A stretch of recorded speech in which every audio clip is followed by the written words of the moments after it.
Hello guys, welcome back to our channel. तो आज इस वीडियो में हम स्टार्ट करने वाले हैं second series of operators in Java. अब सेकंड सीरीज में हम देखेंगे सबसे पहले कॉम्पैक्ट नोटेशन। तो कॉम्पैक्ट नोटेशन का प्रैक्टिकल भी करके देखेंगे और उसके बाद में मतलब पहले स्लाइड्स देख लेते हैं, फिर प्रैक्टिकल देखेंगे। तो गाइज एक्चुअल में कॉम्पैक्ट नोटेशन होती क्या है? तो कॉम्पैक्ट माने कंप्रेस चीज, यानी कि सिकुड़ा हुआ। अब क्या मतलब हुआ इससे? लाइक यहाँ पर एक्सपेंडेड नोटेशन लिखी हुई है। सब मैंने लिखा है x equals to x plus 10, यानी कि आप यहाँ पे एक्स की कुछ वैल्यू मान लो, लाइक 10 है सपोज। मैंने लिख दिया x equals to x plus 10। तो इससे होगा क्या? जो एक्स है ये तो एज अ वेरिएबल ट्रीट होगा, लेकिन ये जो एक्स है यहाँ पर वैल्यू आएगी इसकी। लाइक एक्स की वैल्यू हमने इनिशियल 10 ली थी, तो 10 प्लस 10, अब एक्स की वैल्यू कितनी हो जाएगी अपडेट होके? 20। इसी तरीके से गाइस सपोज यहाँ पे ए लिखा हुआ है, यहाँ पे ए की वैल्यू हम 2 ले लेते हैं। तो इनिशियल वैल्यू ए की 2 थी, लेकिन ए इक्वल्स टू ए माइनस 1। इसका मतलब हुआ अब जो ए की लेटेस्ट वैल्यू होगी वो होगी 2 माइनस 1, दैट इज 1। तो गाइज इसी तरीके से हम कॉम्पैक्ट नोटेशन का यूज कर सकते हैं। लाइक यहाँ पर मैंने लिखा हुआ है x equals to x plus 10, लेकिन मैं डायरेक्टली लिख सकता हूँ एक्स प्लस इक्वल्स टू 10। तो इसका मतलब इन दोनों स्टेटमेंट्स का मतलब जो है हमारे पास सेम है। बस इसमें आपको थोड़ा एक्स्ट्रा लिखना पड़ रहा था, एक एक्स, यहाँ पे कुछ एक्स्ट्रा नहीं लिखना पड़ रहा। इसी तरीके से गाइज आप सब्ट्रैक्शन में देख सकते हो, यहाँ पे जो है माइनस ऑपरेटर इस प्लस इक्वल्स टू साइन से पहले आ गया है और यहाँ पे सिंपली हमने अपना कांस्टेंट डाल दिया है। तो गाइज ये होती है हमारे पास में कॉम्पैक्ट नोटेशन। और जब हम इस तरीके का साइन लगाते हैं, plus equals to, minus equals to, multiply equals to, divide equals to या मॉड्यूलस इक्वल्स टू, तो इन्हें बोलते हैं हम एडिशन असाइनमेंट ऑपरेटर। इसी तरीके से सब्ट्रैक्शन असाइनमेंट ऑपरेटर। तो गाइज ये थी हमारे पास में कॉम्पैक्ट नोटेशन। अब हम इसका एक एग्जांपल देखते हैं। तो मैं यहाँ पे अपना जावा प्रोग्राम्स वाला फोल्डर ओपन कर लेता हूँ। ये सी एम डी टाइप करने के बाद हमें नोटपैड स्टार्ट करना है, तो स्टार्ट नोटपैड। और अब हम अपनी जो जावा की फाइल होगी उसका नाम रखेंगे ऑपरेटर डॉट जावा। तो यहाँ पे मेरी फाइल क्रिएट हो गई है। अब मैं इसमें क्लास क्रिएट कर लेता हूँ। क्लास का नाम दे देते हैं और एक मेन मेथड क्रिएट कर लेते हैं। तो यहाँ पे पब्लिक स्टैटिक वॉइड मेन, यहाँ पे string args and we will put the braces। अब गाइज हम क्या करते हैं, डायरेक्टली कुछ लाइक एक वेरिएबल बना लेते हैं, यहाँ पे इंटीजर टाइप की वेरिएबल का नाम रख लेते हैं ए, और इसे मैं कुछ वैल्यू असाइन कर देता हूँ, सपोज 10।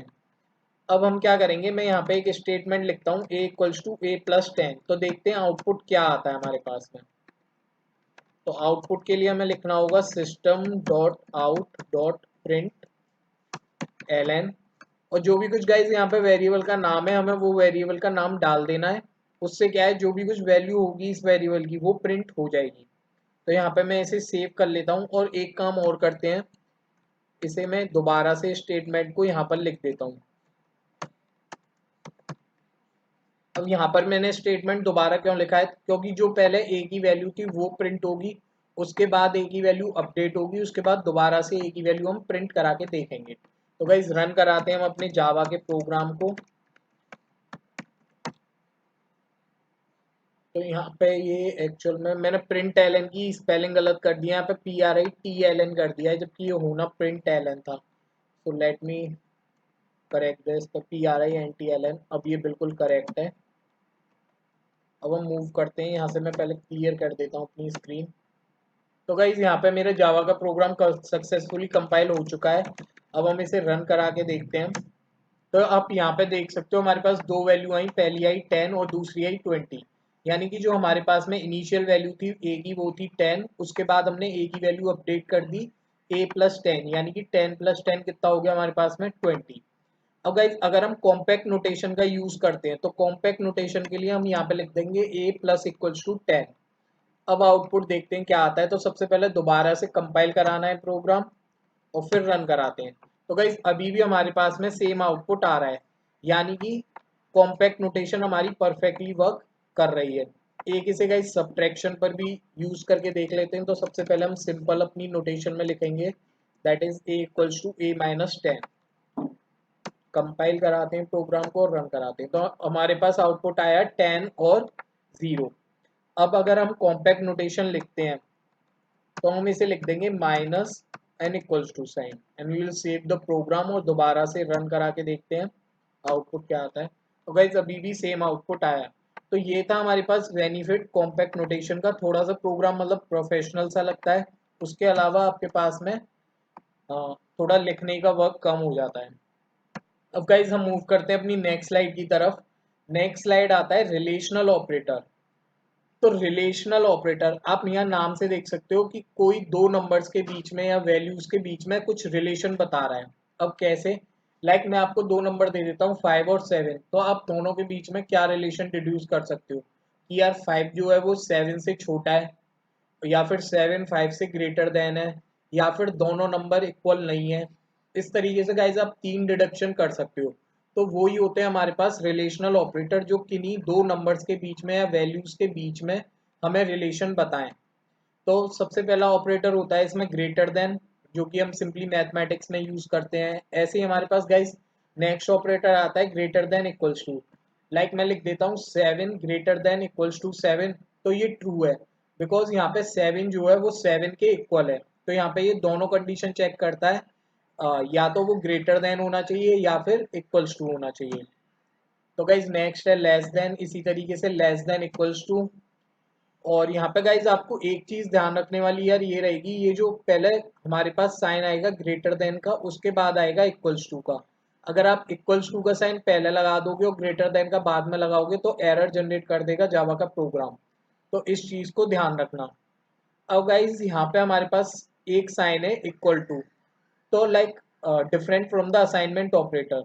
तो अगर हम अपनी जावा के प्रोग्राम को खोलते हैं तो यहाँ पे आप देख सकते हो मैंने लिखा है a इक्वल्स टू 10। तो यहाँ पर मैं क्या कर रहा हूँ, जो 10 है मैं उसे असाइन कर रहा हूँ a वेरिएबल में, यानी कि a की वैल्यू अब कितनी हो गई 10। तो अगर हम सिंगल इक्वल्स टू लगाते हैं तो इसे बोलते हैं हम असाइनमेंट ऑपरेटर, यानी कि हम किसी चीज की वैल्यू किसी दूसरी वैल्यू में असाइन कर रहे हैं। लाइक 10 की वैल्यू में किस में असाइन कर रहा हूँ, किसी वेरिएबल में स्टोर कर रहा हूँ, तो इसे हम बोलेंगे असाइनमेंट ऑपरेटर। लेकिन गाइज अगर आप यहाँ पर देखोगे तो हमारे पास यहाँ पर इक्वल्स टू ऑपरेटर डिफरेंट है। यहाँ पे हमारे पास दो इक्वल्स टू साइन है। लाइक मैं लिख देता हूँ 5 इक्वल्स टू 5, तो इसका मतलब हो गया मैंने 5 की वैल्यू किस में असाइन कर दी 5 में। लेकिन अगर मैं लिख देता हूँ 5 इक्वल इक्वल 5, तो हम वहाँ पे चेक कर रहे हैं क्या 5 5 के बराबर है या नहीं, या 5 इक्वल इक्वल 7, तो वैल्यू इक्वल है या नहीं। और गाइज ये आता है हमारे पास में next sign not equals to. सबसे पहले हमें इंटरजेक्शन मार्क लगाना होता है आपके पास equals to sign. Like 7 not equals to 5, तो ये क्या रिटर्न करेगा ट्रू, यानी कि हम सही बोल रहे हैं। तो गाइज ये थे कुछ हमारे पास में रिलेशन ऑपरेटर। अब नेक्स्ट आते हैं लॉजिकल ऑपरेटर। अब तो गाइज यहाँ पे मैंने लॉजिकल ऑपरेटर की ट्रुथ टेबल बनाई हुई है एंड की। एंड ऑपरेटर में अगर एक भी इनपुट हम फॉल्स दे देते हैं तो आउटपुट भी क्या आएगा फॉल्स। अगर दोनों आउटपुट ट्रू होते हैं जब भी आउटपुट हमारे पास क्या आता है ट्रू। अब नेक्स्ट आता है और ऑपरेटर। ये और की ट्रुथ टेबल है। यहाँ पे अगर एक दोनों फॉल्स होंगे जब भी ये फॉल्स होगा, अदरवाइज बाकी तीनों केसेस में ट्रू होगा। और गाइस लास्ट जो लॉजिकल ऑपरेटर है वो है नॉट ऑपरेटर। इसका सिंपल सा काम होता है, ये 1 को 0 में कन्वर्ट कर देता है और 0 को 1 में कन्वर्ट कर देता है। लाइक मैंने लिख दिया नॉट 1, यानी कि मैंने ये वाला साइन लगा दिया इंटरजेक्शन का और लिख दिया 1, तो आउटपुट क्या आएगा 0। इसी तरीके से ये साइन लगा के 0 लिख दिया तो आउटपुट क्या आएगा 1। अब हम आते हैं बूलियन ऑपरेटर्स की तरफ। तो यहाँ पे मैंने जब आपको डेटा टाइप्स बताए थे तो उसमें एक बूलियन बताया था, यानी कि ये दो ही वैल्यू लेता है, या तो ट्रू या फॉल्स। तो बूलियन ऑपरेटर, तो यहाँ पे ये केवल बूलियन वैल्यूज के ऊपर में ऑपरेट करता है। तो ये तीन तरीके के होते हैं, एंड, और नॉट। अब गाइस इनसे कंफ्यूज मत होना, लॉजिकल ऑपरेटर में डबल एंड आता है, डबल ही ये वाले साइन आते हैं स्लैशेस, और सिंगल इंटरजेक्शन ऑपरेटर। लेकिन बूलियन में जो है सिंगल एंड होगा, सिंगल हमारे पास में ये वाला साइन होगा, यानी स्लैश स्ट्रेट स्लैश, और नॉट ऑपरेटर दोनों में ऑल दो सेम है। तो अब हम इन तीनों का यूज देखते हैं। तो सबसे पहले हमने क्या किया, मैंने यहाँ पे एक एग्जांपल डाला हुआ है। दो बूलियन वैल्यूज ले ली, ए की वैल्यू ट्रू कर दी और बी की वैल्यू फॉल्स कर दी। अब हमने दोनों के बीच में एंड लगाया। तो यहाँ पे गाइस दोनों के बीच में जब एंड लगाएंगे तो एक ट्रू है एक फॉल्स है, तो आउटपुट क्या आएगा फॉल्स।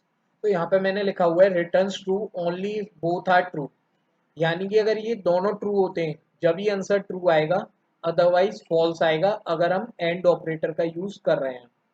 सिमिलरली अगर आप यहाँ पे और ऑपरेटर का यूज कर रहे हो तो यहाँ पे returns false only both are false, like यहाँ पे आप देख सकते हो एक ट्रू है एक फॉल्स है, तो आंसर क्या आएगा ट्रू। जब तक दोनों फॉल्स नहीं होंगे जब तक हमारे पास आंसर क्या आएगा ट्रू। सिमिलरली मैं लिख देता हूँ ए एंड ए, तो ए की वैल्यू क्या है ट्रू, तो ट्रू एंड ट्रू क्या हो जाएगा हमारे पास ट्रू, क्योंकि यहाँ पे क्या लिखा हुआ था returns true only both are true, तो ये कंडीशन को सेटिस्फाई कर रहा है कि दोनों जो है हमारे पास में ट्रू है, इसलिए ट्रू आंसर आ गया। इसी तरीके से गाइज यहाँ पे मैंने लिख दिया बी और बी, तो यहाँ पे भी हमने लिखा हुआ है returns false only both are false, तो बी की वैल्यू क्या है फॉल्स, तो हमने यहाँ पे कह दिया फॉल्स और फॉल्स, तो आंसर भी क्या आ गया फॉल्स। गाइज नोट का मैंने आपको पिछली स्लाइड में ट्रुथ टेबल दिखाई थी कि 1 का 0 करता है 0 का 1 करता है, तो आप यहाँ पे इस वाली ट्रुथ टेबल को देख के समझ सकते हो कि ट्रू का फॉल्स कर देगा और फॉल्स का ट्रू कर देगा, तो वही चीज मैंने यहाँ पर लिखी हुई है नॉट ए, तो इसका मतलब ट्रू का क्या हो जाएगा फॉल्स और फॉल्स का क्या हो जाएगा ट्रू। तो गाइज ये थे हमारे पास में कुछ ऑपरेटर्स। अब हम इनका एक बार यार बूलियन ऑपरेटर्स का एक बार प्रैक्टिकल और देख लेते हैं। तो यहाँ पर जो मैंने ऑपरेटर वाला अपना प्रोग्राम बनाया था, मैं इसी प्रोग्राम में एक काम करता हूँ, इसको डिलीट कर देता हूँ इतने पोर्शन को। यहाँ पे हम एक बूलियन वेरिएबल क्रिएट कर लेते हैं a इक्वल्स टू ट्रू और boolean b equals to false. Guys यार प्रैक्टिकल में मतलब थोड़ा ज़्यादा सीखने को मिलता है और मज़ा भी आता है। अब यहाँ पर system dot out dot print l n, फिर से मैं प्रिंट एल एन की स्पेलिंग गलत करने वाला था, और यहाँ पे हम लगा देते हैं एक सिंगल ये, उसके बाद में मैं लिख देता हूँ बी। तो अब हम आउटपुट देखते हैं आउटपुट क्या आएगा। तो सबसे पहले मैं अपने फोल्डर में जाके cmd टाइप करता हूँ और यहाँ पे हम अपने प्रोग्राम को कंपाइल करा के देखते हैं। तो गाइस सक्सेसफुली प्रोग्राम कंपाइल हो चुका है, अब हम रन भी करा के देख लेते हैं यार आउटपुट क्या आ रहा है। सॉरी मैंने यहाँ पे ओ जो है स्मॉल में लिख दिया तो इसने एरर जनरेट कर दिया, could not load main class, तो यहाँ पे ओ को हमें कैपिटल में ही करना पड़ेगा। तो आप यहाँ पे आउटपुट देख सकते हो फॉल्स, बिकॉज यहाँ पे हमारे पास में बी की वैल्यू क्या थी फॉल्स, ये ट्रू जब ही जनरेट करेगा जब दोनों ट्रू होंगे, अदरवाइज फॉल्स। सिमिलरली मैं इस स्टेटमेंट को कॉपी कर लेता हूँ और हम इस पे तीनों ऑपरेटर ट्राई करके देख लेते हैं। और यहाँ पर कंट्रोल बी, यहाँ पर गाइज मैं लगाता हूँ नॉट ऑपरेटर ट्राई करके देखते हैं और यहाँ पर और ऑपरेटर। अब देखते हैं आउटपुट क्या आएंगे। तो सबसे पहले मैं स्क्रीन क्लियर कर लेता हूँ यार एक बार। अब हम यहाँ पे अपने प्रोग्राम को पहले कंपाइल कराएंगे, सक्सेसफुली कंपाइल, फिर रन करा के देखते हैं। तो आप यहाँ पे देख सकते हो आउटपुट आया है फॉल्स ट्रू ट्रू। तो कैसे, लाइक यार करस्पॉन्डिंगली मैच करा के देखते हैं। ए की वैल्यू थी ट्रू और बी की वैल्यू फॉल्स, तो जब तक दोनों वैल्यू ट्रू नहीं होंगी जब तक आउटपुट क्या आएगा फॉल्स, अगर हम एंड ऑपरेटर यूज कर रहे हैं तो आउटपुट क्या आया हमारे पास फॉल्स। अब नेक्स्ट हमने लगाया और, अगर दोनों वैल्यू फॉल्स होती हैं जब ही आउटपुट क्या आता है फॉल्स। लाइक गाइस ये जो ट्रुथ टेबल है ना लॉजिकल ऑपरेटर की, ये आपकी दोनों के लिए वर्क करेंगी, बूलियन के लिए भी और लॉजिकल के लिए भी। तो आप इन ट्रुथ टेबल्स को याद कर लीजिएगा अगर आपको याद नहीं है तो, कि अगर दोनों आउटपुट फॉल्स हैं, मतलब और ऑपरेटर में देखते हैं पहले, जब दोनों जीरो हैं यानी दोनों फॉल्स हैं तभी आउटपुट फॉल्स है, अदरवाइज बाकी तीनों केसेस में आउटपुट क्या है ट्रू। तो यहाँ पे हमने अपना प्रैक्टिकल भी देख लिया कि यार जब दोनों मतलब एक वैल्यू ट्रू थी एक फॉल्स थी तो आउटपुट क्या आया ट्रू। और नॉट ऑपरेटर क्या करता है, ये चेंज कर देता है फॉल्स को ट्रू में और ट्रू को फॉल्स में। तो गाइस आज की इस वीडियो के लिए इतना ही। अब हम नेक्स्ट वीडियो में देखेंगे कुछ और ऑपरेटर्स, उनका प्रैक्टिकल भी देखेंगे। So thank you, if any doubt then you can ask in the comment section. और ये मैंने पीपीटी जो है और ये जावा के प्रोग्राम्स वगैरह डिस्क्रिप्शन में डाले हुए हैं।